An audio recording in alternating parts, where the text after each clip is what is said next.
Podpsi de hoje, eu trouxe uma especialista em neurociência. Gente, eu amo neurociência. Eu adoro, eu não sei nada, né, a não ser o que a gente aprende lá na faculdade. Nunca me especializei, por isso que a gente traz os especialistas aqui. Paula Tempelars. Gente, eu tive que treinar pra falar esse nome chique. Paula, muito obrigada. Peguei ela de surpresa, tava assim, passando por Brasília. Eu falei, vem cá, mulher, senta aqui. Muito obrigada por ter aceitado o convite / desafio do nada. Vamos ali, tá aqui de férias e de repente vamos ali gravar um podcast. Muito obrigada por aceitar o convite, por estar aqui, por trazer um pouco de ciência, que é a minha paixão da vida. E se apresenta e conta um pouquinho pra gente o que você faz com as neurociências. Então, obrigada, eu que agradeço, Kelly. Prazer estar aqui com você, conversando. Eu sou uma apaixonada, a Karen. Não, a Karen que a Karen, né? trouxe. Eu esqueço, falo demais. Ela sempre, né? O pessoal que me conhece, olha e fala, nossa, quando você fala de neurociência, seu olho brilha, né? Então, eu realmente adoro. Então, você vai ter que me aguentar. Só para explicar um pouquinho, eu, na verdade, sou formada em arquitetura. E aí, na minha jornada, eu trabalhei bastante com arquitetura voltada à educação, né, universidades, e depois, quando eu voltei para o Brasil, trabalhei com arquitetura hospitalar.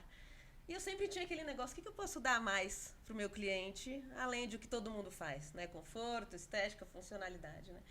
Aí, um belo dia, apareceu neurociência na minha frente, neurociência aplicada à arquitetura. Eu falei, isso é interessante, né? Porque quando eu era criança, eu sempre gostava de cérebro, de biologia, né? Não sei porque eu fui fazer arquitetura, mas assim. E aí, tava lá no caminho. Apareceu. E aí, né, comecei a estudar, fui fazer um curso de neurociência aplicada à arquitetura. E aí, nessa, fui fazendo um atrás do outro, né? Pós-graduação, especialização. E aí me apaixonei, foi caminho sem volta, porque quando a gente fala de arquitetura, de neurociência aplicada à arquitetura, é sensacional, porque ela estuda o quê? Como que o nosso cérebro percebe o ambiente, né? E como que você usa isso para criar espaços melhores, para projetar espaços melhores. Então, quando você fala de arquitetura hospitalar, você consegue diminuir tempo de paciente na UTI. Quando você fala de uma escola, você consegue criar ambientes que favoreçam a concentração. Então, você consegue moldar, de alguma maneira, comportamentos desejáveis em hospitais ou em escolas, de acordo com a maneira que o cérebro percebe, né, o espaço. E aí, né... aí depois você diz que não sabe por que a arquitetura apareceu no seu caminho. Na neurociência, né? Não, a arquitetura, né? Você gostava de cérebro, aí a arquitetura apareceu. Mas ela te levou para esse caminho e te deu uma compreensão ampla sobre isso. Então, ela me levou, aí deu que eu fui num congresso de neurobusiness em São Paulo, e aí conheci o diretor da Neurons, que é essa empresa que hoje eu sou head aqui no Brasil, para América Latina. Ele ia dar uma palestra e ele é arquiteto também. Olha! E aí começamos a conversar, 2 meses depois entrei na Neurons, e aí, né, entrei como account manager, hoje eu sou head do laboratório, então eu tenho um laboratório, todos os estudos que são feitos no Brasil, eu que faço, né, porque é uma empresa dinamarquesa. E que estudos são esses, Paula? Então, a gente faz estudos que são feitos no laboratório? São estudos para predizer realmente o comportamento humano, tá? Então, a gente utiliza um rastreamento ocular e eletroencefalograma para conseguir entender como que as pessoas percebem os espaços, né? Assim, os espaços quando a gente fala de arquitetura. Mas a gente faz, por exemplo, varejo, análise de propaganda. Você quer fazer uma inovação, testar um produto novo? A gente consegue testar como que aquele público específico vai reagir àquele produto, né? Então, assim... é como se fosse, para simplificar bem, é como se fosse uma pesquisa de mercado, só que ela é neurocientífica. Então, se eu não faço perguntas, né? Eu coloco a pessoa dentro da loja com equipamento, falo, vai lá e compra, sei lá, sabão em pó. E aí a pessoa vai e volta, e aí eu tenho todos os dados que eu preciso, né? Porque eu sincronizo a informação do que ela está vendo com a resposta emocional e cognitiva. E com biofeedback também, ou não? Então, do cérebro, né? Do eletroencefalograma. Mas eu falo biofeedback de emoções que são disparadas no corpo todo, além só das descargas neurais. É que não precisa, né? Porque como a gente também tem os equipamentos de biofeedback, né? De sudorese e tudo, mas a gente utiliza só o do cérebro, né? Porque são as métricas que a gente precisa são coletadas diretamente no cérebro, porque o biofeedback ele é uma medida indireta. Entendi. Né? Ele é um resultado do que acontece no seu cérebro. Então, se você usa um equipamento que já pega do cérebro, você não precisa das outras, né? Então, aí também capta batimento cardíaco. E que áreas que se utilizam desses estudos que vocês fazem no laboratório? Na verdade, serve para todo mundo. É o que eu falo. Eu já coloquei gente com eletroencefalograma até em túnel de vento, pra você ter uma ideia. Né? Mas assim... ter trazido na mala, né? O Kedson ia ser o cobaia. Não, eu tô com Pra medo gente achando que ela tá comer. me analisando aqui. Não, às vezes eu começo a contar um pouquinho. Precisa da máquina, né? O que, Edson? Para. Então, depende, tá? Porque hoje em dia a gente já tem... consegue É porque assim, a treinar empresa... os olhos, né? Essa empresa ela é líder mundial em estudos com eletrocefalograma e rastreamento ocular. Então a gente tem uma base de dados de milhões de pontos de dados, né? Então a gente tem uma inteligência artificial que consegue predizer a tensão visual. Né? Então, por exemplo, eu coloco um anúncio, uma propaganda, um post que vai para uma rede social, um site, tudo que couber, que você imaginar numa imagem ou num vídeo, eu faço um upload na plataforma e ela me dá, eu consigo saber o que a pessoa vai olhar quando ela bate o olho, eu consigo métricas de demanda cognitiva, de engajamento emocional, então eu já consigo, não preciso nem de equipamento, só com a nossa IA mesmo, que foi treinado mais de 150 modelos de machine learning para chegar nisso, que tem 95% de precisão hoje. Caramba! Mas assim, respondendo sua pergunta, né, voltando, então a gente usa para bastante agência de marketing, mas a gente também usa para varejo, indústria, a escolas, né, a gente quer para questão de ambiente, também para analisar, porque a gente consegue, por exemplo, analisar quando o professor está dando aula, qual que é a melhor maneira dele dar aula, né? Então, o aluno vai usar o equipamento, o professor vai dar aula, e a gente consegue entender, assim, em que momentos ele precisa simplificar, em que momentos a pessoa está entediada, em que momentos... Então, a gente consegue analisar todo, né, o comportamento, né, daquelas pessoas quando elas estão sendo expostas a estímulos, né? E quando eu falo estímulo, pode ser uma aula, pode ser a pessoa no Vou puxar a shopping. sardinha para o meu lado, óbvio, porque eu não sou trouxa. O que você tem feito com relação à psicologia? Assim, o que o laboratório tem produzido com relação à psicologia? Então, não tem nada específico de psicologia. Na verdade, tudo envolve, né? Porque quando você fala de... Mas, assim, porque a psicologia, ela é sempre uma área, assim, que chega depois nos rolês, entendeu? Porque a gente é meio acanhada, a gente quer ficar só lá no consultório, não quer se expor. O psicólogo é um ser que ele não quer se expor. Porque tem o CRP, porque eu não posso perder meu CRP, porque isso, porque aquilo. Então, é uma categoria que não se expõe muito, que não se coloca muito à prova. Então, naturalmente, a gente chega depois. A gente sempre chega, a água tá mexida, porque a gente chega lá depois. Ou se chega antes, fica caladinho.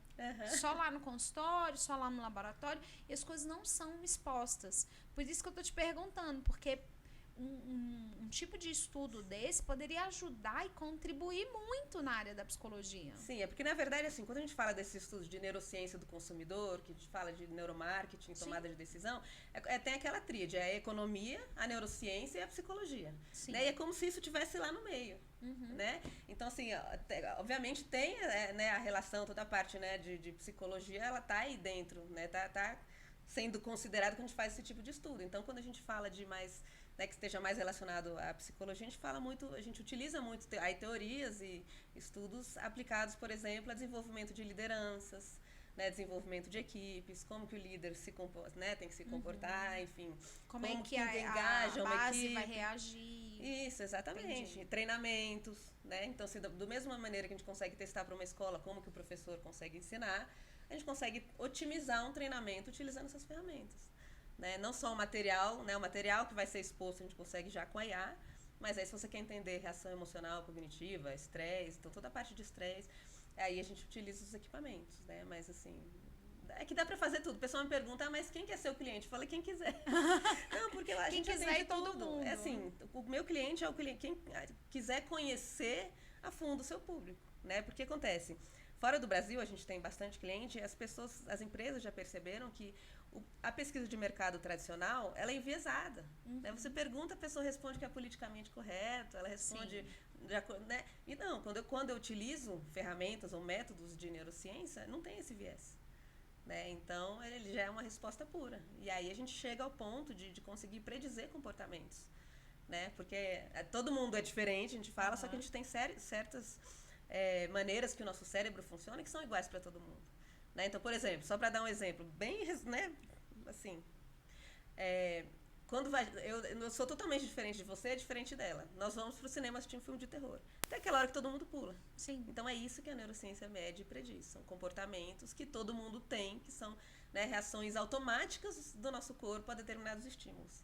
Né? E com neurociência, então, a gente capta essas informações para medir valência emocional, né, intensidade de emoção, que são coisas que né, não importa. Até porque se o cérebro não tem essa resposta autônoma, se a gente tivesse que pensar para poder reagir, tava todo mundo morto, dizimado, né? A humanidade estava dizimada já.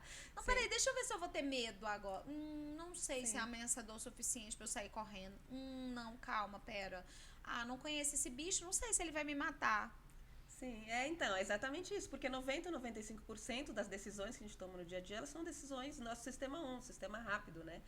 Que é automático, ele vai automático, completa a informação e faz, né? O que você falou, não vou, será que eu vou correr? Não, né? O seu sistema 1 automático já foi lá. Então, assim, quando você consegue captar as respostas do sistema 1, que vem antes do sistema consciente, que é o que a neurociência faz, você consegue chegar antes, você consegue, vamos dizer, modelar a resposta do sistema 2, né? Eu consigo entrar nas emoções, né? Porque aquela coisa, emoção e sentimento, as pessoas usam a mesma coisa, mas não é. Não é. Né? Emoção é a resposta fisiológica do seu Exatamente. corpo ao estímulo. O sentimento é quando aquilo fica consciente e você consegue verbalizar. Né? Então, assim, só para fazer o paralelo, se você faz a pesquisa de mercado, você consegue a resposta do sentimento. Ah, você gostou dessa propaganda? Ah, gostei, achei legal. Esse é o seu sentimento, você, né, deixou aquilo consciente. Agora, quando eu coloco um equipamento de neurociência e coloco para a pessoa assistir a propaganda, né, aí eu capto a resposta do sistema 1. Antes mesmo dela saber se ela gostou ou não, eu já sei, né? Porque as nossas decisões, às vezes, elas estão tomadas milissegundos antes de você estar consciente delas. Né? Então, assim... Até porque essa resposta precisa acontecer nesse momento, né? Sim. Para tomada de consciência, eu já preciso ter elaborado algo, né, rastreado no meu sistema de... que tem lá um crivo, né? No meu sistema de... como se fosse a biblioteca. Eu tenho um sistema ali catalogado no meu sistema.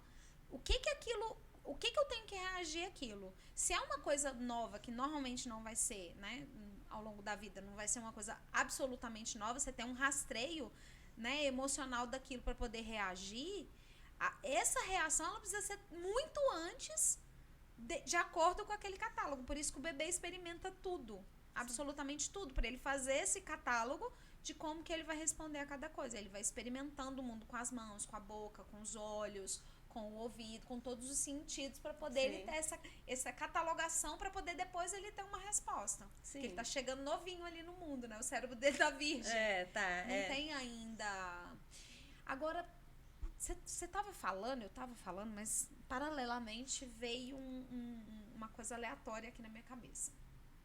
Tem um estudo que eles colocam um totem, né, um estudo que trabalha com arquétipos, por exemplo. Eles colocam um totem de uma águia dentro de um galinheiro. E as galinhas reagem, respondem à imagem, não à ação da gaivota, da águia. Elas reagem como se aquela águia fosse ameaçadora, mesmo sendo um totem de madeira.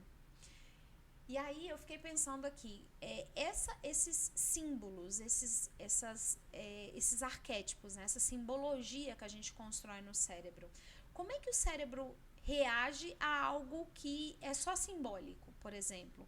Por exemplo, quando você fala de propaganda, tem muita simbologia, tem muito símbolo, tem muitas coisas escondidas atrás, né, de uma propaganda para mexer em algo que eu nem sei que está ali. Como é que a neurociência trabalha, usa isso? Então, porque na verdade, assim, a nossa tomada de decisão, a gente não decide porque sim. Tá? O nosso cérebro, ele sempre vai fazer uma associação daquilo que está sendo exposto para ser tomada a decisão com alguma outra coisa. Tá? Então, mesmo que seja um negócio completamente novo, o seu cérebro vai associar, sei lá, com uma banana. Mas ele vai achar uma associação e a partir daquilo vai tomar essa decisão. Né? E só que acontece, outra coisa que tem é que assim, o nosso cérebro ele não distingue, por exemplo, uma foto de uma realidade. Então, quando a gente fala, por exemplo, de um design de um hospital, né, que já se sabe de estudos de neurociência que elementos da natureza melhoram, né, o nosso humor, bem-estar. Então, você não vai botar uma árvore lá dentro, né, dependendo de que área. Mas você colocar um painel que parece... Então, assim, o nosso cérebro ele já entende, porque são catalogadas imagens, como se fosse assim... Então, você olha aquele símbolo da águia, né? Para o nosso cérebro, até certo ponto, ele é uma águia. Né? Então, assim, essa associação é feita, né, da águia real com aquela imagem. Mas o legal desse estudo é que eles fizeram isso com galinhas. Então. E as galinhas reagiram da mesma maneira. Porque se você, né, para um cérebro humano, seria fácil falar, mas, né, uma águia enorme, voa e tal. Mas as galinhas são presas naturais. E colocaram um totem de madeira. E pela imagem, só a imagem, já provocou nelas reação iguais a uma águia de verdade. Eu acho esse estudo fantástico, porque eu sou apaixonada por arquétipos, né? Uhum. Então eu fico sempre lendo essas coisas, porque eu gosto mesmo. E aí eu fico pensando, cara, essa reação simbólica, né? Essa coisa do simbólico, da imagem. Porque eu falo muito isso para os meus pacientes. Seu cérebro não vai distinguir. Se tá lá na tela. Eu sempre uso essa coisa do cinema, né? Eu falo, cara, por que você reage? Tem uma reação de susto, de impacto, de emoção, de choro, de alegria, de tristeza no cinema. E você tá numa tela. Você não tá vivendo aquela emoção e você chora. Sim. Teu cérebro não distingue o que é real da imagem que você der pra ele. Então, se a gente sabendo disso, o que a gente faz? Usa isso a nosso favor. Bota as imagens que é legal, gente. Ouve o que é legal, vê o que é legal, assiste o que é legal, de acordo com aquilo que você quer construir na sua cabeça, ou no seu trabalho, ou na sua equipe, enfim. E o que é interessante nisso daí, uma vez nós fizemos um experimento com realidade virtual. Né? Então a pessoa estava, era um experimento da pessoa como se ela estivesse dentro de uma caverna, né? Então ela estava segurando uma tocha e ela tinha que acender a luz e fazer um percurso, né? Na caverna. E ela estava com um eletroencefalograma. Então a gente estava monitorando a reação emocional e cognitiva dela dentro, né? E o negócio da realidade virtual é que realmente o cérebro ele não distingue. Então tinha uma hora que a pessoa tinha como se estivesse passando, atravessando uma linha fina entre um lugar alto e o outro. Então você vai, eu fiz o experimento também. E você vai assim, parece que você vai cair, mas você, né? Se você parar para pensar, você sabe, você está numa sala, né? Mas você aí abaixa para entrar na caverna, é um negócio assim sensacional, porque é exatamente isso, nosso cérebro não distingue, né? E quando você fala de realidade virtual, então tem toda essa imersão ainda maior que no cinema. Né? E aí você vê que tem reações emocionais cognitivas que são similares. Porque o cinema, ele é o precursor, né? Sim. Você é estimulado auditivamente, visualmente, é toda uma construção para você fazer uma imersão dentro daquela experiência do que você está assistindo. Sim. Eu acho que ele é o precursor da realidade virtual. Isso é importante a gente pensar, porque quando a gente fala, nós temos clientes, por exemplo, da área de educação, onde eles querem avaliar, por exemplo, qual que é a melhor maneira de ensinar, né? Veio toda essa pandemia, então como é que funciona como o nosso cérebro responde a uma matéria sendo ensinada, por exemplo, online, num desktop, ou vendo no celular, ou vendo com realidade virtual, ou vendo presencial. Então a gente consegue, porque às vezes você acha a realidade virtual é melhor, ou a realidade aumentada, que a pessoa vai, né? Mas agora como que tem você um metaverso consegue também, né? Então como que você consegue entender qual que, porque claro, para determinada disciplina pode ser melhor uma realidade aumentada, você tá lá, né, enxergando o negócio, mas para outras não. Porque, por exemplo, só de você pegar o seu celular, mesmo ele estando desligado e olhar, já tem um aumento de demanda cognitiva de aproximadamente 20%. Ou seja, sobrou menos espaço cognitivo no seu cérebro para ele processar o resto. Né? Então, assim, quando você fala... Na prática, no que isso impacta, por exemplo? Eu pegar o celular, mesmo com a tela desligada, olhar para ele, e essa diminuição dessa capacidade de processamento de 20%, na prática, o que ela impacta? Ela impacta que você já tem 20% menos. Porque, assim, demanda cognitiva é o quê? Quantidade de informação que o nosso cérebro vai processando a cada momento. Né? Então, assim, por exemplo, quando a gente faz análises com a inteligência artificial, que ela dá essa métrica de demanda cognitiva, se está muito alta... A gente tem uma sobrecarga cognitiva que causa um estresse. Isso pode fazer com que uma motivação positiva ela fique negativa. E aí você sai, você fecha, você não sabe por quê. Não gostei, por quê? Então, assim, por quê? A demanda cognitiva está muito alta. Seu cérebro precisa de muito esforço cognitivo para processar aquilo. Isso. Tá? Então, você vai assistir uma aula no celular, por exemplo, 20% já está lá. É como se você tivesse de 0 a 10 de espaço cognitivo para processar, 2 já foi só porque está no celular. Entendi. Então, assim, sobra menos capacidade. Seu cérebro, né? Porque a gente está processando muito mais informação do ambiente do que a gente sabe conscientemente. Né? Então, assim, a gente escolhe certas coisas para focar. Estou conversando com você, estou focando na conversa. Mas tem o barulho do ar-condicionado, tem o barulho lá de trás, tem um monte de coisa que o nosso cérebro não está processando conscientemente, a não ser que você escolha focar naquilo. Né? Então, assim, como tem bastante coisa para processar e a gente tem uma capacidade de processamento cognitivo limitada, então você tem que sempre buscar esse ponto de demanda cognitiva ótimo. Para quê? Que é o ponto onde você está aprendendo, onde você está processando a informação, onde tem a chance de ser guardada aquela informação numa memória de longo prazo. Tá? Se a demanda cognitiva está muito baixa, quer dizer que você está entediado. Se ela estiver muito alta, você tem uma sobrecarga e você não quer mais. Né? Quando a gente fala de varejo, tem certas lojas, sabe aquele lugar que você entra já e você se não sabe sufocado. por quê? Não gostei, por quê? Não sei dizer, né? Provavelmente é uma demanda cognitiva muito alta. Olha que interessante, ontem eu vivi isso na prática.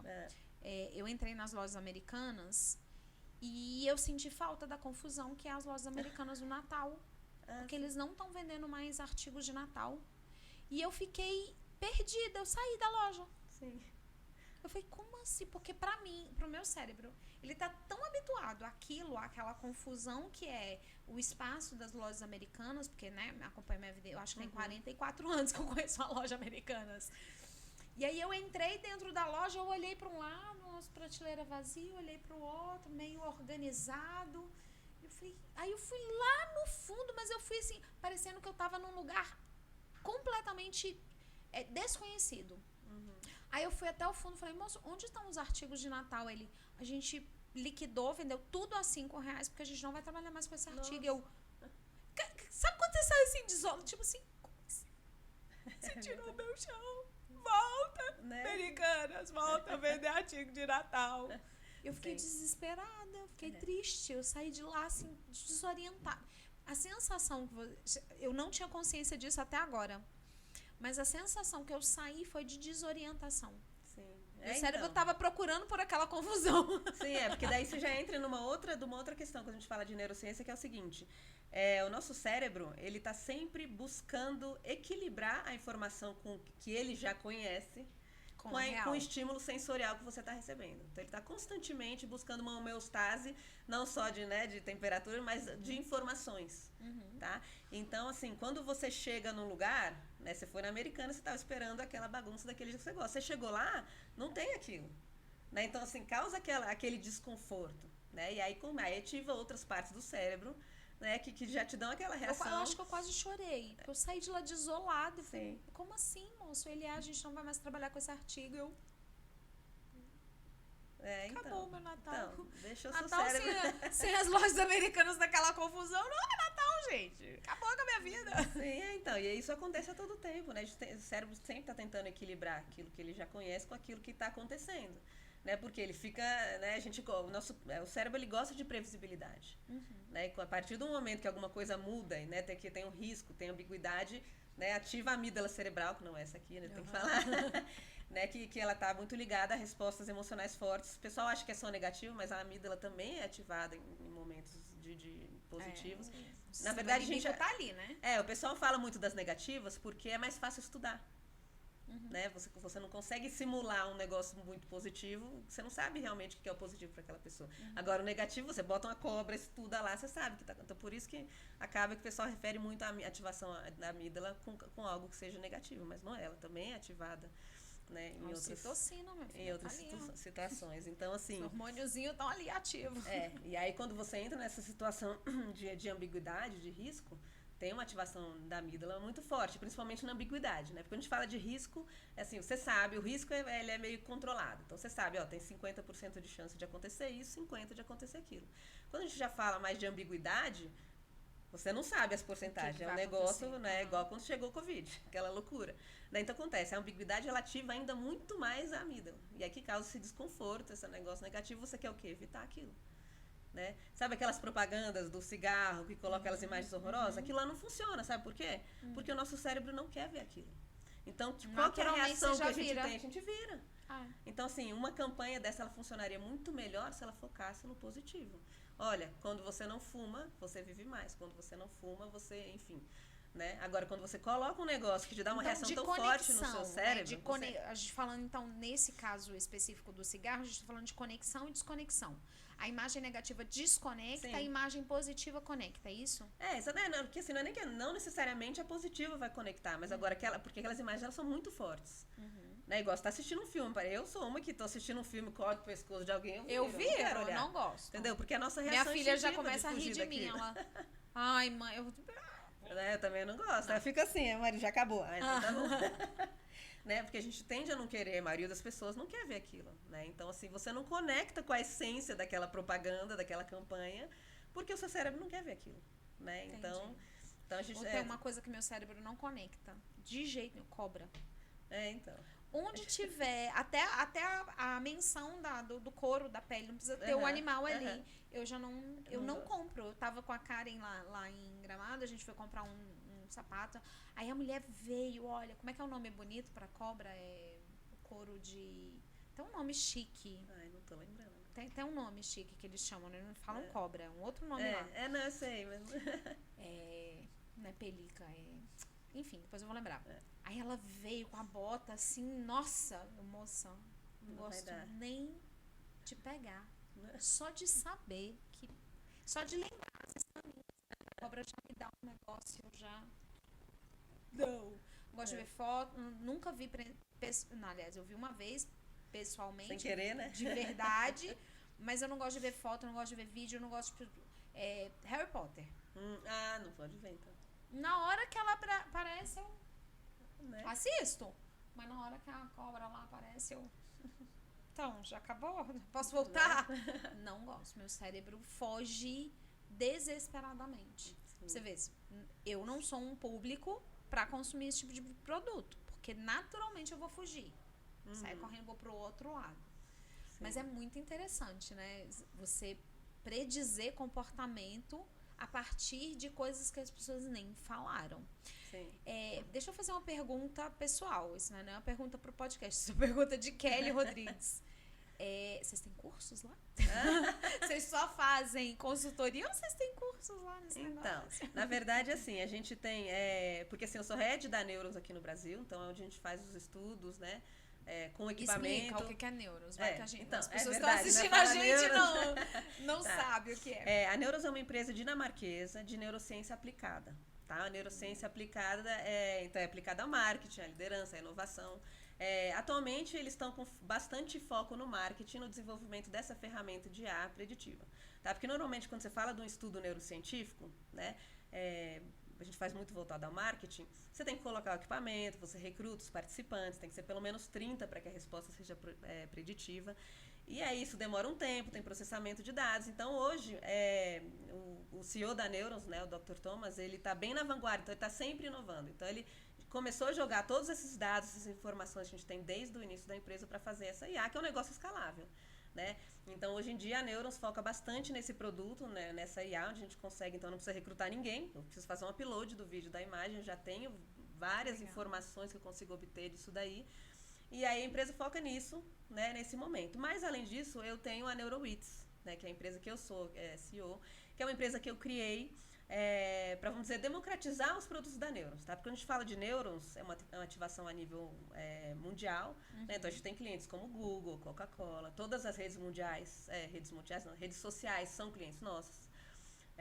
Que mais? Mercedes, então são empresas gigantescas, né? Aqui no Brasil a gente atende algumas grandes também pela Neurons, mas aí eu criei a NeuroWits pra gente conseguir democratizar. Então, por exemplo, eu consigo atender uma pessoa do varejo pequenininho, né?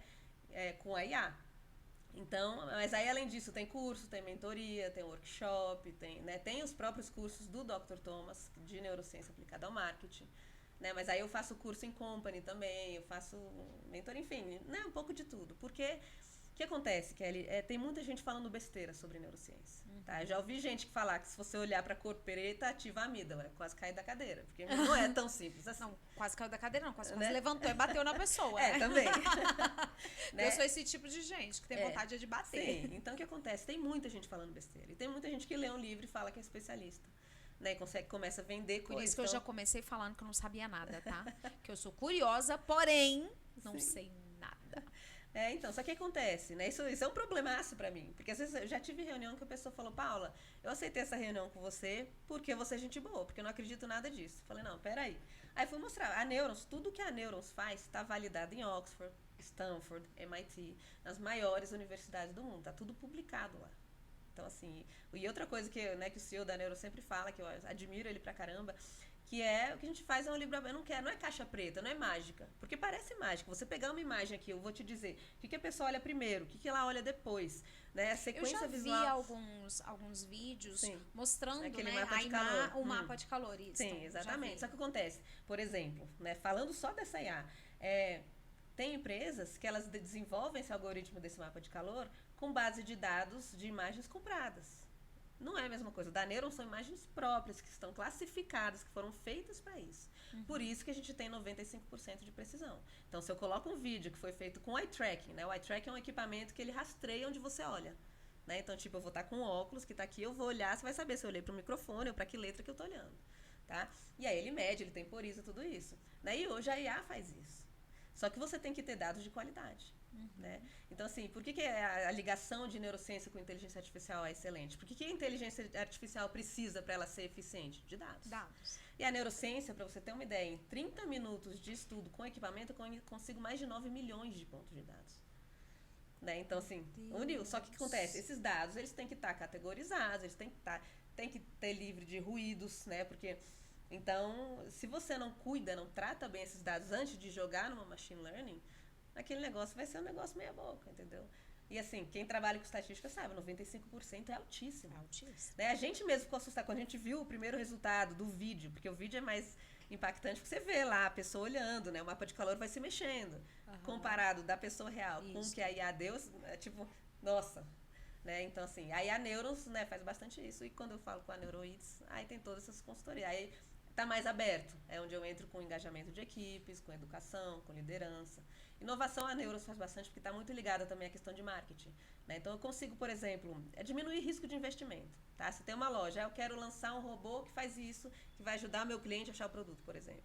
A gente testa para ver como que a pessoa vai reagir àquele robô antes de você fazer 10 robôs e colocar nas suas 10 lojas. Então a gente consegue otimizar no meio do processo. Né? Site, e-commerce, tudo a gente consegue otimizar para você, quando você jogar, colocar público, já está otimizada, a pessoa vê a mensagem que tem que ser vista, né? Porque outro dado interessante é o seguinte, mais de 50% das marcas colocam a logomarca no lugar errado, num lugar onde a pessoa não vai ver, onde vai passar batido, né? E hoje em dia a gente está sendo submetido a né? Você pega um celular, o tanto de informação, de mensagem, de marca que está passando lá. Se a sua mensagem, se o que você quer passar, informação importante, e a sua marca não chama atenção, a pessoa faz assim. Onde é que coloca a logomarca? Já dá essa dica pra gente, pelo amor de Deus. Então, não é tão simples assim, aí, Kelly. Okay, eu consigo te dizer... Me ajuda, Kate. Eu consigo... Me ajuda, já ajuda nós. Não posso, né? Então, Kelly, já estamos aqui. Infelizmente, essa resposta eu não posso te dar. Eu posso te falar onde você não coloca. Aí, que é na maioria dos casos, tá? O que acontece? Pra eu te falar onde coloca, não dá. Porque isso daí tá baseado o quê? Essa IA de atenção visual. Ela tá baseada em como funciona o sistema visual humano. Então, o que atrai nosso olho? Rosto, letra, movimento, cor, brilho, contraste. Tá? Então, sempre tem que pensar nisso. Ó, já tá dando as dicas do milhão. Viu? Não, mas vir no podcast e não dá pelo menos uma dicasinha de milhão, então aí não, né? Então, assim, aí depende de como você vai posicionar logo. Só que, por exemplo, canto inferior direito, que é onde várias vezes tem lá a marca, aquilo lá só 4% das pessoas visualiza aquilo automaticamente. Eu tô falando de atenção automática, quando Camila, você tá batendo o olho. Presta atenção tá? nessa informação, hein, Camila? Então, canto inferior direito não coloca, tá? Porque a gente já fez vários estudos e a maioria das marcas coloca ali. Eu tô falando de marcas grandes. Tá? Eu colocaria facilmente. Não, todo mundo já colocou. Porque eu imagino, né? O negócio, a logo tá aqui. Realmente, não, gente. A gente não olha nesse lugar. Ela não vai olhar, entendeu? A chance dela olhar é muito baixa. A não ser que perto dessa logo, nesse local, tenha alguma coisa que tenha um contraste muito forte. Por exemplo, você entra no site, o WhatsApp tá sempre ali. Por isso que eu falo, aquele negócio tem que estar se mexendo. Entendeu? Isso acontece, eu tô falando de atenção automática. Se chega esse momento que todo mundo sabe que o WhatsApp tá ali, eu tô procurando o WhatsApp, eu vou lá. Vai lá. Tá? Convencionou pro cérebro que é ali que procura. Isso. Porque o que igual eu tava procurando coisas de Natal nas lojas. Exatamente. Né? Porque assim, também tem vários tipos de atenção. O que isso capta é atenção automática. Né? Aquilo que você tá andando numa loja ou num shopping fez você parar. Eu consigo te dizer isso. Agora, tem outros tipos de atenção, por exemplo, que é a atenção emocional. Você gosta de um produto, quando você entra na loja, ele naturalmente chama a sua atenção também. Né? Então, mas é muito até mais eu complexo. Gostar, tem todo um processo por trás de chamar a minha atenção. Sim. Até que eu goste daquele produto. Sim, porque quando você fala de uma jornada inconsciente de captar atenção, tem o quê? Tem atenção, 50 milissegundos, o seu cérebro já entendeu, alguma coisa já chamou a sua atenção ou já passou batido. Passou batido, já era. Acabou, não precisa nem olhar a propaganda. Né? Depois da atenção, já gera 200, 300 milissegundos, já gera uma resposta emocional. Depois vem a resposta cognitiva, onde o nosso cérebro começa a categorizar, entender o que está acontecendo. E depois vem a parte de memorização. Então, assim, a atenção é que não chamou atenção, acabou o processo, você não vai ter o resto. Né? Então, não adianta você fazer o vídeo mais lindo do mundo, você colocar, fazer uma propaganda, se você não posicionou bem a sua marca, e se você não deu alguma mensagem de impacto logo no começo para fazer a pessoa parar ali, quando a gente fala de redes sociais, né? Então, assim, o pessoal do marketing às vezes fala, você tem 3 segundos. Não, é 1 segundo. Porque em 1 segundo seu cérebro já passou por esses estágios de atenção, emoção, parte cognitiva e memória. Então, assim, tem até um artigo da Neus que fala qual a sua estratégia de 1 segundo. Tá? Porque se você não coloca uma coisa impactante, a pessoa faz assim com o dedinho. Sobe, e é 1 segundo mesmo, né? É o prazo. Né? O tempo médio que a pessoa fica nas redes sociais é de 3,4 segundos. Tá? Só que isso aí é depois que ela decidiu ficar. Depois daquele primeiro segundo, que aquilo já captou a atenção e o cérebro falou, opa, isso aqui eu quero ver. Né? Então, assim, aí que acontece. Tem vários vídeos, que aquele vídeo lindo, maravilhoso, coloca logo no final. Quem falou que a pessoa vai assistir seu vídeo até o final? Então, essa outra coisa tem que prestar atenção. Vídeo, logo no primeiro segundo e logo no final. Entendeu? Então são Ou o tempo detalhes. todo, deixa lá essa logo lá. O ideal é, entendeu? Porque de repente a pessoa, já, né, se você não fala de rede social, alguma coisa que você não controla, a pessoa entra no momento, na metade. Então, se não tem. Daí eu falo aí a pessoa fala, mas a pessoa não precisa ver minha logo no site, porque ela foi no meu site porque ela quis.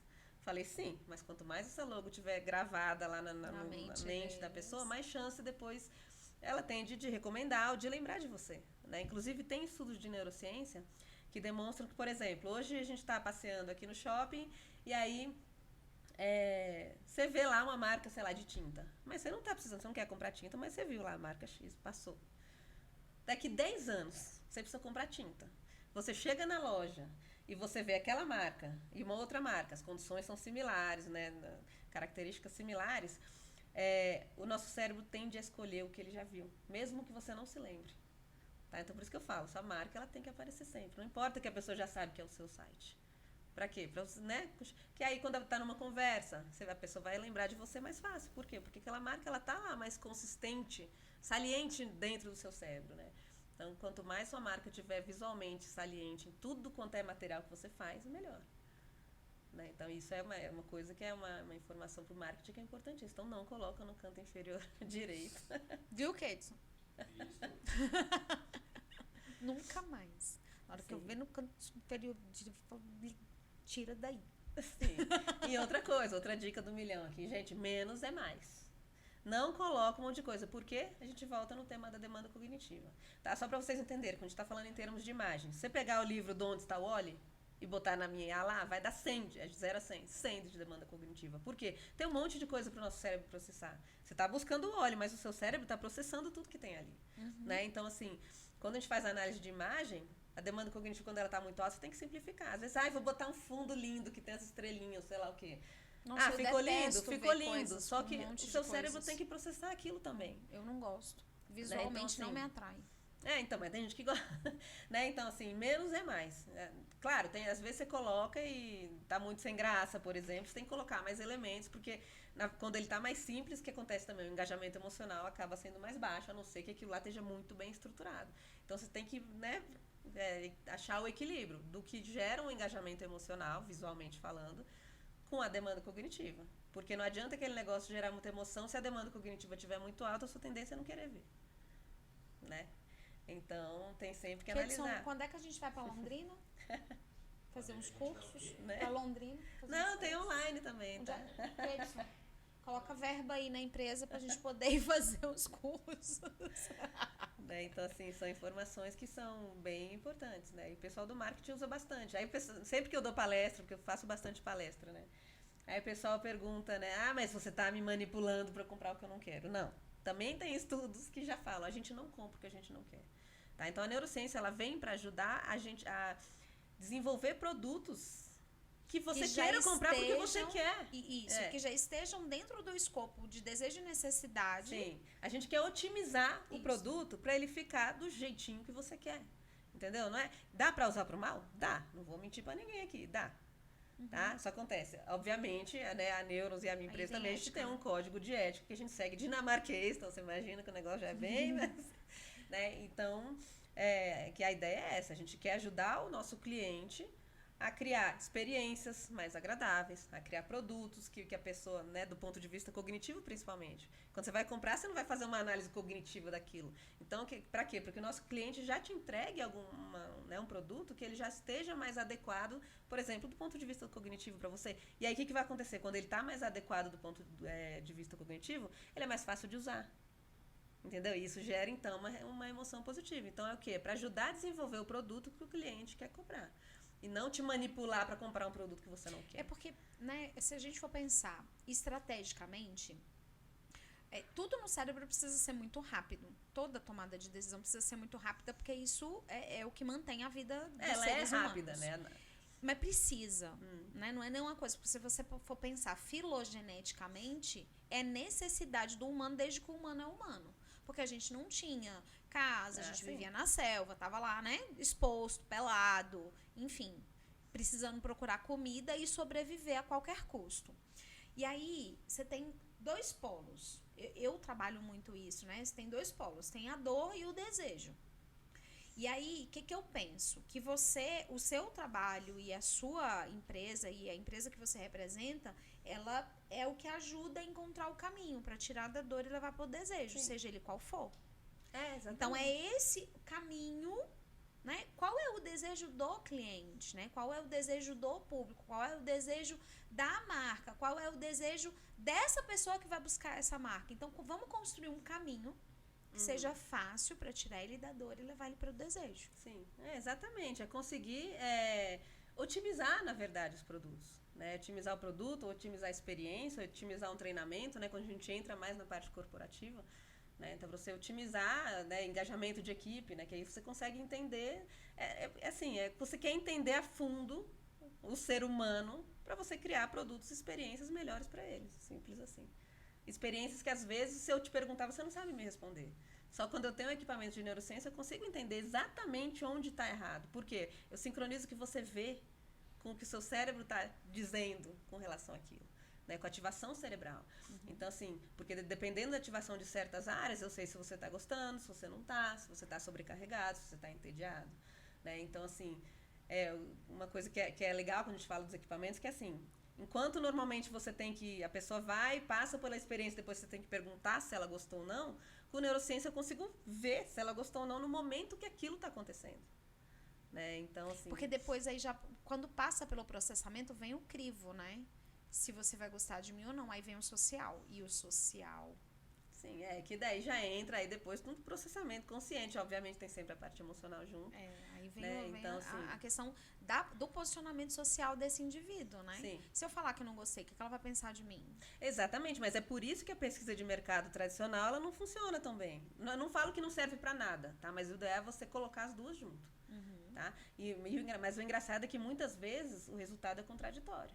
A pessoa escreve uma coisa no questionário, porque normalmente depois do estudo com equipamento a gente entrega um questionário também. E às vezes é o oposto. Não bate. Por quê? Porque você responde o politicamente correto. Você responde, a pessoa está me pagando aqui para participar da pesquisa, eu não vou falar mal. Né? O nosso cérebro ele quer tentar agradar de uma maneira. Né? Só que eu tô percebendo lá. Aceito. Sim, exatamente. É sempre a coisa do ser aceito. Né? Então, se eu falar mal, será que ela vai me chamar de novo? Exatamente. Né? Agora, quando eu tenho o equipamento ali, você não precisa nem falar, eu não pergunto, entendeu? Então, assim, não te perguntei. Quero que você fale. E na verdade, quando a gente faz esse estudo, as pessoas que estão lá colocando os equipamentos, nem eles sabem.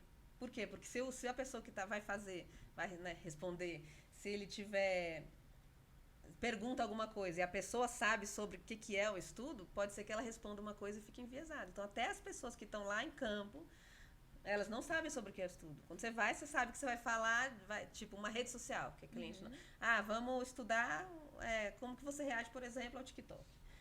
E aí a pessoa vai lá e olha, mas ela não sabe exatamente o que é. Né? E tem uma pergunta específica de pesquisa que a gente vai responder com aquele estudo. Entendi. Né? Porque às vezes também eu faço palestra, onde que compra esse negócio, eu quero comprar. Não é assim. Tá? Por trás de tudo isso, tem uma equipe gigantesca, porque tem limpeza dos dados, tem análise estatística, tem análise neurocientífica. Não é assim colocar botando, não é plug and play, né? Você tem toda uma análise gigantesca por trás disso. Aí não, é diferente. Você tem login e senha, você entra, joga o seu material e sai lá o resultado. Né? Obviamente a gente ajuda, tem um onboarding, tem a parte de consultoria que eu entrego junto com isso. Mas o equipamento não, sabe? Porque, por exemplo, só do eye tracking, né, do rastreamento ocular, se você tem os cílios mais compridos, você pisca, às vezes pode dar interferência. Então o que a gente faz? A gente limpa essa parte que deu interferência, a gente tira, a gente não usa ela para analisar os dados, aquele milissegundo, tá? Ou na questão do eletroencefalograma, a pessoa tá andando, eu não digo longo, mexe. Mas se ele tiver de rímel, ele gruda no de baixo. Sim. E assim, tudo tem que calibrar, né? Uma vez a gente fez um estudo lá em Londrina até, a pessoa tinha os cílios muito compridos, mas o que demora para calibrar o eye track? Porque tem que calibrar para garantir que a gente está realmente vendo que a pessoa... Porque eu consigo acompanhar a pessoa lendo um livro. Eu sei que palavra você está lendo nesse livro. Né? Ele é bem preciso mesmo. Por quê? Porque é isso que eu preciso. Né? Porque para entregar para o meu cliente, por exemplo, se estou falando de uma loja, ele está andando na loja, eu consigo mapear a loja inteirinha. Se, por exemplo, a pessoa que está tá participando do estudo tiver dislexia? Aí não pode participar. A gente tem alguns critérios. Cancela. Aí Cancela. Não, você tem pode ir sozinho. Tem alguns critérios, dependendo do estudo, tá? Se tiver que ler, nós estamos ferrados. Depende. Depende do estudo. Se for uma mas coisa. Vocês têm que calibrar lá só para os disléxicos. Então. Mas que tem estudos na área clínica, né? Porque o que a gente faz não é clínico, é comercial. Dá para medir coisas clínicas? Dá, porque é o mesmo equipamento, é o eletrocefalograma comum. Né? Comum não, o nosso ele é mais especializado para pesquisa. Não, eu falo assim, eu participando de uma pesquisa dessa, eu já sou uma interferência. Então, porque acontece, por exemplo, o canhoto não pode participar. Né? Eu não posso, né? Então falar que é de voluntário, eu não posso, desculpa aí. Né? Por quê? Porque, na verdade, não são todos os cérebros de pessoas canhotas funcionam de maneira diferente, não todos. Então, para não ter aquela chance de ter um dado que está errado, a gente já elimina quem é canhoto. Então, se tomar remédio, né, psicológico, né, psiquiátrico muito forte, também a gente não coloca. Por quê? Porque pode ter alteração. E eu quero dar um dado limpo e preciso para o meu cliente. Né? Então, assim, tem todo um screening que a gente faz de participantes que, né, para que realmente o dado seja... Mas também depende do estudo. Né? Tem estudos que, de repente, não tem problema a pessoa ter uma certa condição, característica. Né? Então, vai depender muito do que você quer analisar e do que você está buscando naquilo. Nossa, você foi falando da leitura, foi me dando uns tremelique aqui. Porra, eu vou ler 200 vezes mais lento. Não, mas a ideia nunca é ler. Na verdade, é mais ver o que você está lendo e como que seu cérebro está respondendo. Isso, mas a velocidade que eu passo pelas coisas, ela é alterada por conta da dislexia. Sim. Então, mas se o estudo não for relacionado a algo que seja de velocidade, eu quero entender, vamos supor, eu posso fazer um estudo e entender como pessoas que têm dislexia vão reagir a determinado estímulo. Aí o que acontece? Aí eu tenho que recrutar quem tem dislexia. Né? Então, quando você tivesse Kelly... Por favor. Que tem que ser muito específico, tá? Do público-alvo. Não adianta pegar um estudo que eu fiz lá nos Estados Unidos e pegar o resultado e jogar aqui, porque não é a mesma coisa. Entendi. Né? Então, ele é muito específico pro grupo-alvo, pro que o cliente Brasil quer. Também, tipo assim, a gente tá falando dos Estados Unidos / Brasil, mas, por exemplo, se você pensar em termos de Brasil, a regionalização, o tipo de cultura, o tipo de interpretação que as pessoas fazem das coisas interferem? Se você pensar em termos de regionalização? Sim, então o que acontece? É o que eu te falei, aquele resultado preditivo, com equipamento eu preciso de 30 pessoas. Tá? Mas o que acontece? Tem que ser 30 pessoas de uma persona específica. Então, olha, o meu cliente que eu quero atingir com esse material, com essa experiência, com essa propaganda, são os clientes que moram em São Paulo, faixa etária tal, renda tal, características tal, que comem chocolate 3 vezes por semana. Vamos supor, se o meu cliente tá alguma coisa relacionada a chocolate. Tá? Então, ele é bem... Agora, se eu quero fazer uma empresa nacional, né, mas eu quero entender o do Nordeste, então eu preciso de outras 30 pessoas que estão lá no Nordeste. Ou na Bahia, então, específico. Quanto mais específico, mais o resultado é preditivo. Entendi. Tá? Porque eu preciso de 30 pessoas com características similares para poder o resultado preditivo. Se você quiser um resultado direcional, a gente não recomenda, porque você já está fazendo um negócio de neurociência e faz direito, né? Aí, cada persona seria um grupo de 30 pessoas recrutadas. Qual foi o trabalho mais legal que você já fez? Ixi, tem bastante, hein? Adoro. Mas aquele, assim, que você fala, esse aqui, meu Deus, graças a Deus que eu tava lá. Então, tem vários. O problema é que a maioria é confidencial. Os mais legais eu não posso falar. Não, mas são muito legais, assim. Esse que eu achei interessante, na verdade, do Túnel do Vento, foi um negócio muito, muito breve.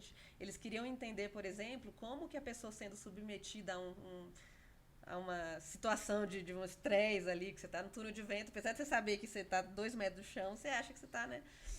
Entender como que uma situação como essa afeta depois concentração, memória, tá super legal. Obviamente, a pessoa dentro do túnel de vento, o negócio desconfigura inteiro. Só que o equipamento, ele tá funcionando antes, então você consegue ver toda a expectativa, intensidade emocional. Ela entra, desliga tudo, mas quando ela sai, ele religa automaticamente. Entendi. Obviamente, tem que estar super preso, os eletrodos tem que estar bem firme para quando ele ligar de novo, não tá tudo fora do lugar. Né? Mas esse não era mais científico, né? Porque quando você está falando do estudo científico para o cliente, isso daí foi mais uma brincadeira. Aí tem que ser tudo certinho, tem certas condições, tem coisas que não pode fazer. Mas a gente já colocou gente correndo maratona, a gente já colocou... Tem um estudo sensacional sensacional, está aberto, posso falar que eu adoro. É um do Spotify. A gente fez para lançar o Spotify na Índia. Eu não fui parte, mas a da empresa eu adoro, eu sei, né? Eles fizeram assim, eles recrutaram, porque né, aquele tanto de gente que tem na Índia, e eles queriam lançar o Spotify, então o estudo chama The Beat of a Billion, porque é 1 bilhão de pessoas. Eles recrutaram pessoas, colocaram ela para escutar os hits do momento, né, dos últimos tempos, e aí captando com o eletroencefalograma quais que eram as batidas, os sons, as palavras que mais engajavam emocionalmente, que mais davam uma reação emocional positiva, né? E aí, né, coletaram esses dados e passaram só som, palavra, batida, pro cara que ia fazer o jingle, a música de lançamento. Então, a música de lançamento do Spotify na Índia, ela foi estudada com neurociência e ela tem grande parte dela tem essas palavras, essas batidas, esses sons. Obviamente, foi um sucesso total, um negócio... Porque aí foi estudado para isso, né? Então, eu me arrepiei. Mas hoje você fala, por exemplo, o barulho da Mercedes quando fecha a porta, ele tem estudo de neurociência. O barulho das pecinhas do Lego, né? Então, assim, um monte de coisa que a gente faz dessas empresas grandes tá lá. E aí é porque não é para fazer você comprar uma Mercedes, é para você ter aquela sensação quando você está entrando na Mercedes. Entendeu? Então, assim, é pensado para realmente melhorar a experiência que você vai ter com aquele produto ou serviço, né? E aí fica muito caracterizado, né? Muito específico daquela marca, daquele momento, daquela... Sim, exatamente. Porque quando você escuta o barulhinho da peça do Lego, você vai lembrar que vai pensar em Mega Bloks? Não, você vai pensar no Lego, né? Por quê? Porque ele tem aquele som característico que é do Lego. Você não vai pensar nas outras marcas. Né? Então, assim, as marcas procuram criar, né, memórias...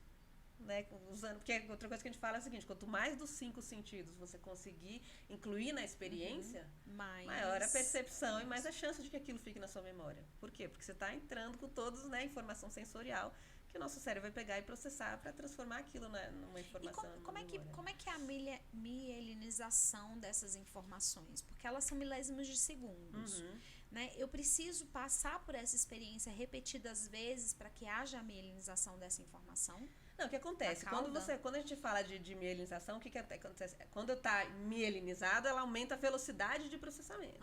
Então, assim, quando você está formando um hábito, repetição para você formar aquele hábito. Né? Cada vez que você repete aquilo, vai né, fortalecendo aquela rede neural. Né? E aí isso vai, né, como fortalece, aquilo lá vai virar um hábito. Né? Então, está muito relacionado com isso. E aí, porque, por exemplo, o pessoal fala, lado esquerdo do cérebro é uma coisa, lado direito. Isso aí é mito total, tá? Ninguém acredite nisso. Não tem isso que um lado é uma coisa, o lado é uma...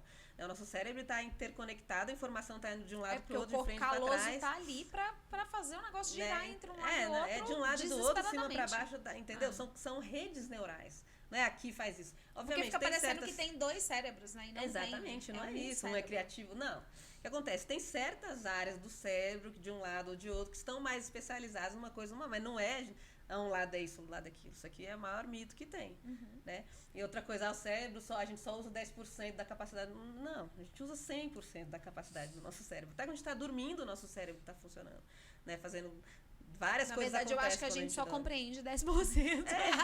Porque o negócio da neurociência é isso. Você está usando o seu cérebro para estudar o seu cérebro, né? Então é um negócio muito doido. E é o único animal que faz isso. É um negócio muito doido, mas enfim, é sensacional você entender como que o ser humano responde a determinados estímulos, como que ele funciona, porque se você tem esse conhecimento mais profundo, tanto a nível pessoal, para você na sua vida, você consegue usar, mas também você consegue desenvolver equipes melhores, você consegue entender a maneira de liderar melhor, você consegue, né, quando a gente entra mais na parte de RH, de inovação. Então, assim, outro dia eu fiz uma palestra sobre liderança em tempos de inteligência artificial. Né? E eu falei muito daquela questão do risco, da ambiguidade. Por quê? Porque o pessoal está morrendo de medo de ser substituído pela IA. Sim. Né? Então isso é o quê? A gente não sabe exatamente o que é isso, o que vai ter amanhã de IA. Então é mais para ambiguidade, a gente fica com medo. Então, assim, como que o líder ele tem que se posicionar quando ele quer implementar, por exemplo, uma inteligência artificial na empresa? Né? Então tem toda a questão. Você tem que tentar tornar aquilo mais previsível. Você tem que mostrar para a pessoa o que vai trazer de benefícios para ela. Você tem que, né? Por quê? Porque senão ela vai continuar com aquele risco. A amígdala vai continuar, né? Trabalhando. Então, assim, o líder ele sempre tem que se comunicar de uma maneira que dá para o cérebro dos liderados uma certa previsibilidade. Não é você fala, você tem que fazer isso porque é melhor para você. Não, mas por que é melhor para você? né? E Então, entender também com quem eu tô falando. sim, lógico. Porque se eu entendo com quem eu tô falando, eu escolho o que falar, escolho o que ativar. Exatamente. Porque se eu sei que eu tô falando com uma equipe insegura, se eu sei que eu tô falando com uma equipe, tipo assim, né, dependendo do nível, do grau de movimentação que ela apresenta previamente, Sim. eu escolho o que falar para trazer ela de fato pro time. Sim, porque senão eu tô exatamente. sempre jogando contra. É, Não sei nem com quem eu exatamente. tô falando. Porque é a mesma coisa quando eu falei do estudo que você faz para o marketing. Você tem que recrutar aquele público específico para você conhecer aquele público, porque você vai criar aquele produto com aquelas características para aquele público. Né? Então a gente fala de uma liderança, você tem que conhecer, né, a sua equipe. Obviamente, isso que eu falei da previsibilidade, isso é geral para todo mundo. Isso é um negócio que é independente, mas acontece.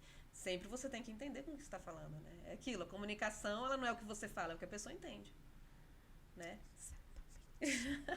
Então, assim, isso é muito importante, a questão de comunicação clara e tudo isso, quando você estuda a fundo a neurociência, você consegue ter como que você comunica isso melhor para aquele determinado grupo específico, né? E aí tem todas as outras Né, coisas. você falando isso, eu pensando aqui, como a gente não, tipo assim, a gente na psicologia, a gente não, como é que eu vou falar isso de um jeito fofo? A gente não tem subsídios. A gente não tem um investimento, digo acadêmico mesmo, sabe? Para esse entendimento dessa maneira, dessa forma mais técnica, mais científica. Então, a gente estuda muito a subjetividade, a gente estuda muito o produto, né? O que se pensa. Não como é produzido esse pensamento.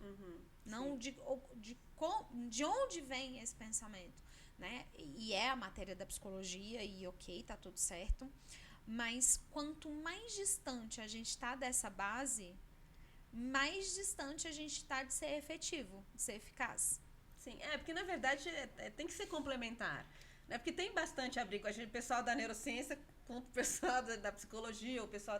Né? Mas não é para ser contra. É uma informação extra, é uma informação biológica de como que o seu cérebro vai reagir àquele comportamento que você, como psicóloga, sabe como é que é.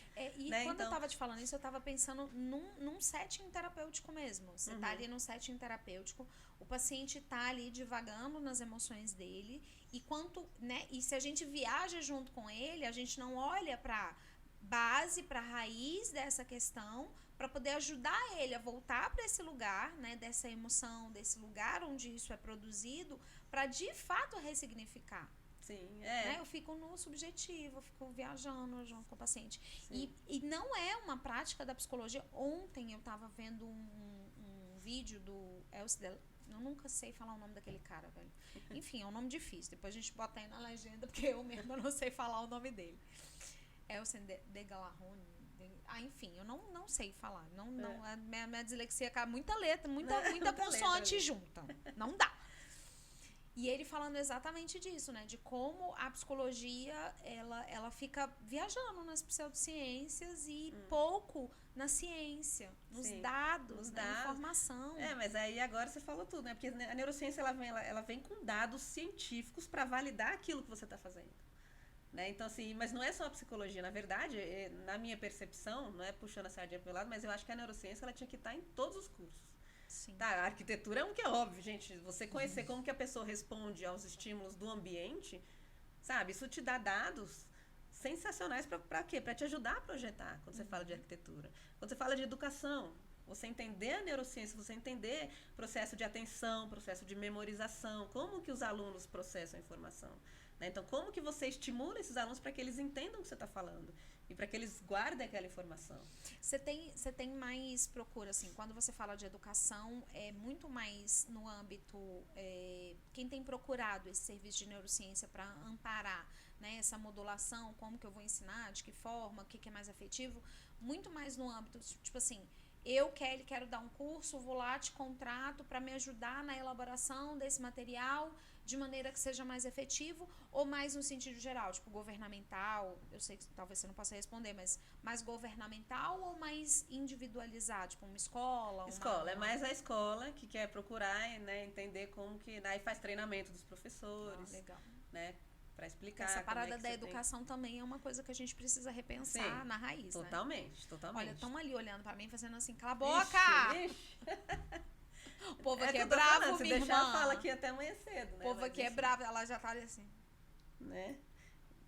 Gente, a Lady não partiu dessa para melhor, ela só nos deixou mesmo. Agora a gente tem a Camila. No outro podcast foi o... Como é que é o nome do menino, gente? O Jean. Agora a gente já tem a Camila. A gente tem pessoas novas pra ficar interagindo no podcast. Camila, dá um oi aí, Camila. Camila é mais tímida do que a Lady. Olha, eu ficaria aqui também mais umas 3 horas. Por que você marcou compromisso? É que tem muita meio-dia? coisa pra falar. Né? Eu tinha que ficar uns 3 meses aqui em Brasília, né? Faz muito tempo que eu não venho, aí agora... Não dá pra vir correndo desse sair jeito não, minha senhora. Vamos comprar a próxima passagem quando mesmo? Então, né? Só chamar. Online. Eu fico querendo inventar desculpa pra Brasília. Dessa vez eu achei uma boa. Paula, sim, se as pessoas entregaram pra gente a coisa mais preciosa que elas têm, que é o tempo, né? Ficar aqui 1 hora assistindo esse podcast, eu acho que eu me sinto honrada quando as pessoas falam, nossa, assisti seu podcast inteiro e tal. Eu me sinto honrada, porque tempo é uma coisa preciosa. Se as pessoas, né, que assistiram, chegaram aqui no final vai ter a logo ou no começo?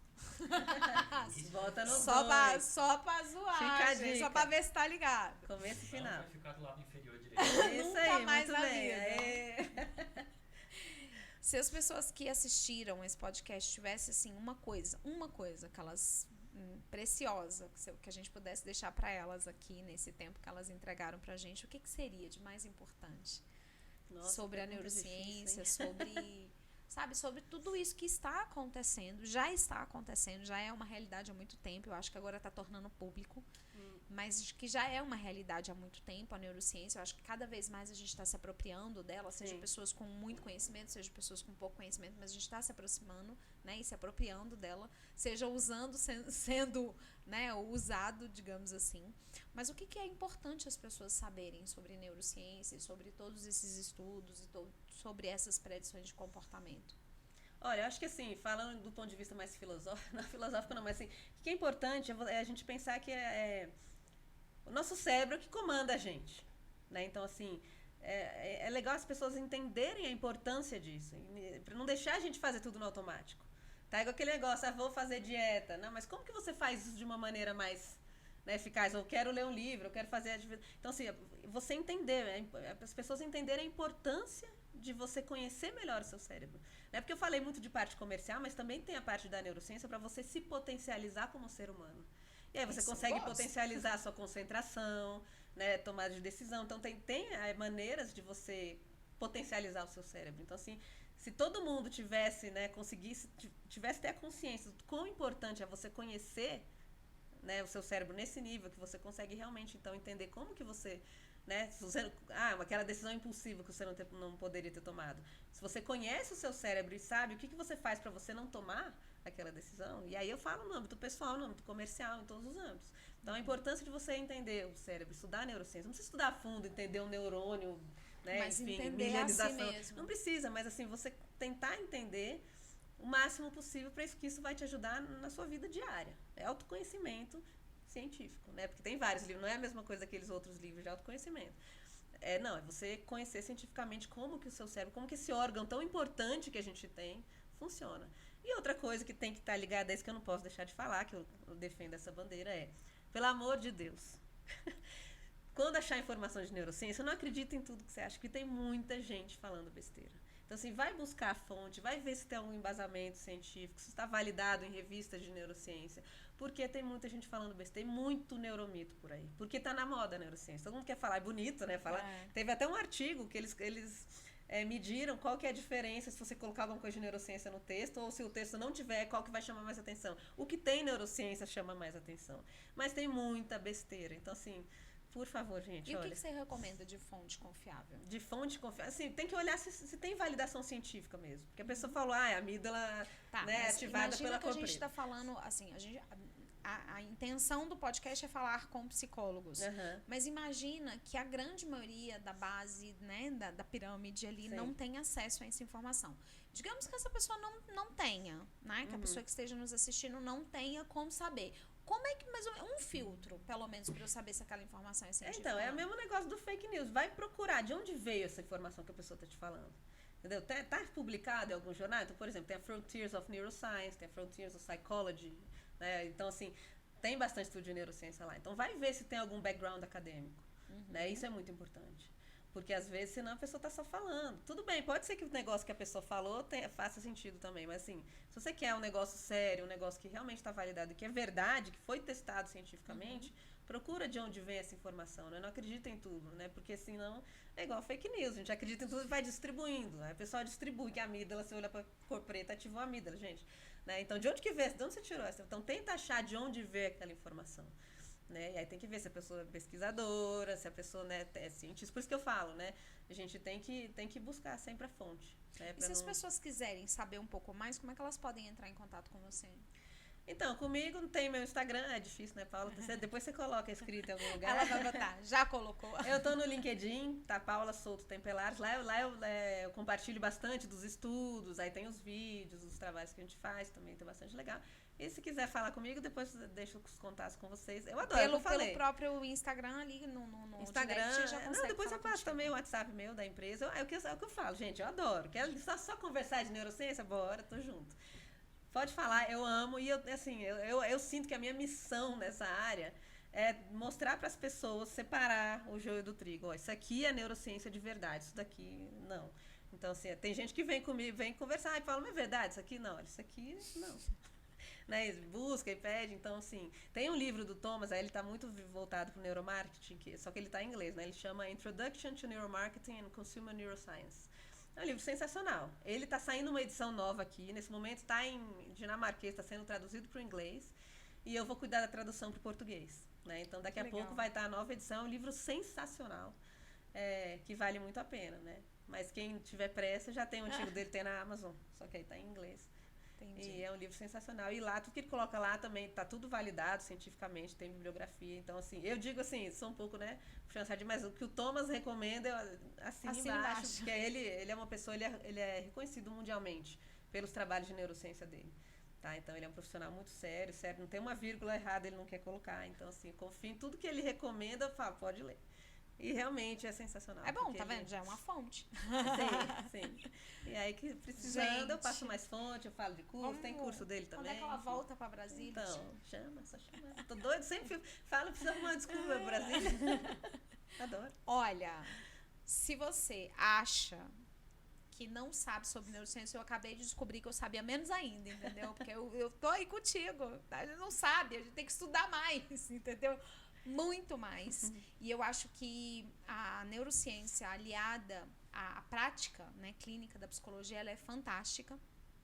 Então, eu acho que essa é só a ponta do iceberg. Não tome isso aqui como verdade absoluta, mas tome isso como um pontapé para iniciar os estudos, para buscar, para saber mais, para conhecer mais a Paula, para conhecer mais o laboratório e o trabalho que eles fazem. Mas também, né, fonte científica. Porque, assim, o que ela acabou de recomendar é agora o que eu vou recomendar pra vocês também. E já eu não sei agora como é que é onde é que tá o botão lá do inscreva-se? Se tu lembra se tá no direito embaixo? Direito embaixo. Aí, tá vendo? Tá tudo errado. O botãozinho do se inscreva tá no direito. Ninguém olha pra esse negócio. Nós vamos botar o botãozinho em outro lugar agora. É isso mesmo. Tá vendo, YouTube? O botão tá no lugar errado. Ninguém olha pra aquele negócio. Mas posso falar rapidinho? Dá tempo? Olha, a única coisa que a gente olha no canto inferior direito é o botão de pular vídeo do YouTube. Tem estudo nisso também, sabia? Tá vendo? Mas se inscreva aí no botão direito inferior, tá? Olha pra ele e se inscreva. Já compartilha esse vídeo com quem precisa aprender mais sobre neurociência. A gente se vê no próximo Pod Psi.